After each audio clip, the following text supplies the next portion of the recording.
Hey guys, so recently I have been doing a lot of video reviews of big box office movies coming out, Child's Play, Annabelle Comes Home, those kind of things. But it dawned on me that I should really be highlighting some more independent horror films. I'm an independent horror writer, and I would like uh, to shed some exposure on some of the films that are coming out that are outside of the um, big ticket names. Now, when I'm trying to do this, I want to be fair.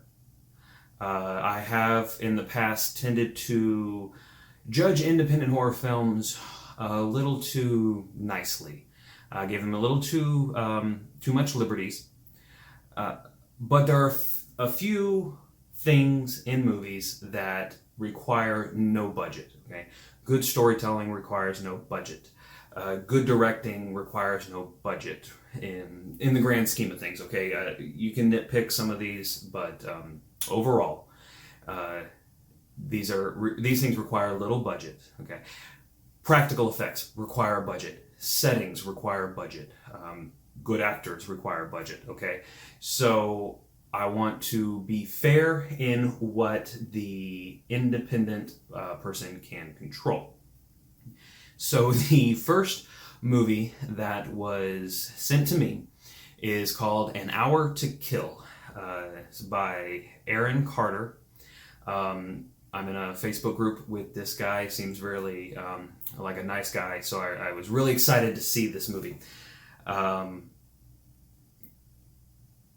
it's interesting. Okay, I'll say that. It's actually kind of the premise is actually kind of cool. You have these two hitmen. They're going to a hit, and they have to waste an hour to kill. They have to waste an hour while they're waiting. And I don't want to give away too much of the plot why they're doing this, but they share some horror stories. Okay, it's billed as a horror comedy that doesn't really have much of either. Okay, you have these three shorts within the movie. The first one being Valkyrie's Bunker. Valkyrie's Bunker is probably the best out of the three. Okay, you have some really good interaction. The five girls that are going to this Nazi bunker, hidden bunker thing. Um, uh, it's really hard, in my opinion, to do a good, scary setting in bright California sunlight kind of thing. But they do pretty good.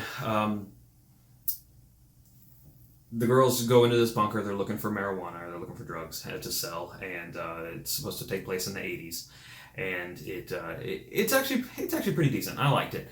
Um, I thought the ending baddie, the bad guy, could have been done a little more attention to mysterious and creepy because it actually starts out with great music in this one short that actually sets a really good atmosphere, and then it kind of loses it about halfway through. Then you have the second one called Massacre. It's just silly. It's so over the top that it's kind of fun. The highlight of Massacre is I wish it had a better I wish it had a better name. The highlight of Massacre is actually the and I'm going to spoil it for you, okay, is the ending death scene.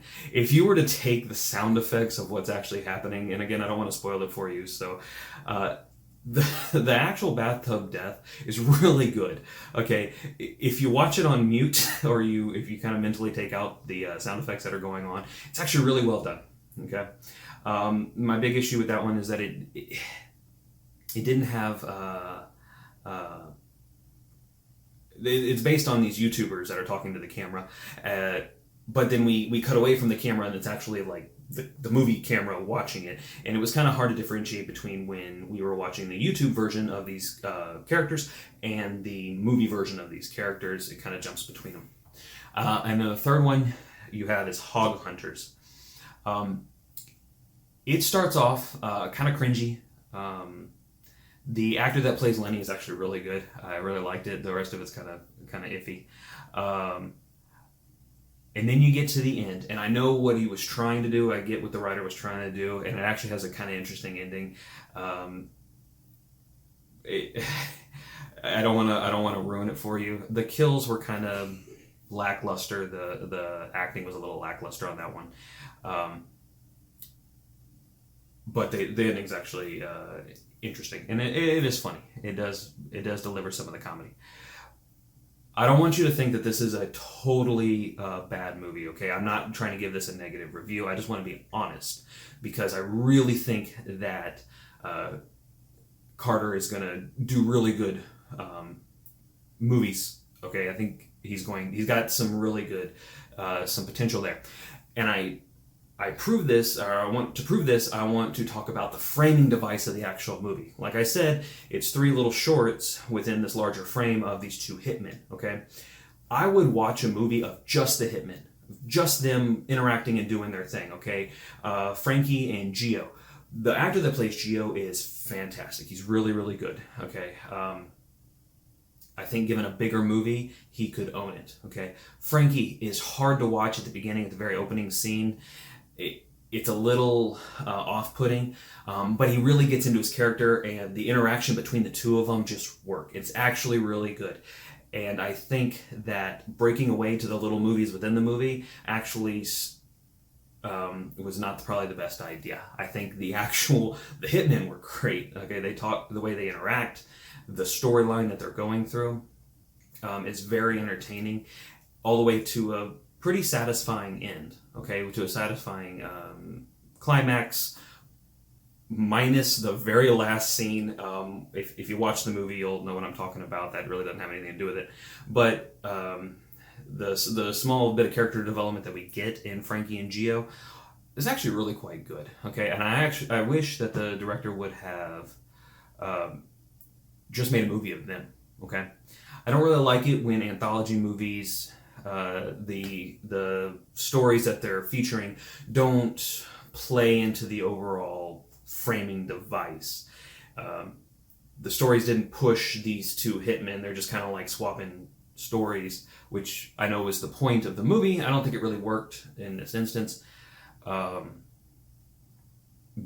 had the director just stuck with these 2 guys and their story, it would have just been a whole different review, okay? Overall, I actually think this is a movie worth watching, okay? It is funny in some parts. The story is quite interesting in some parts.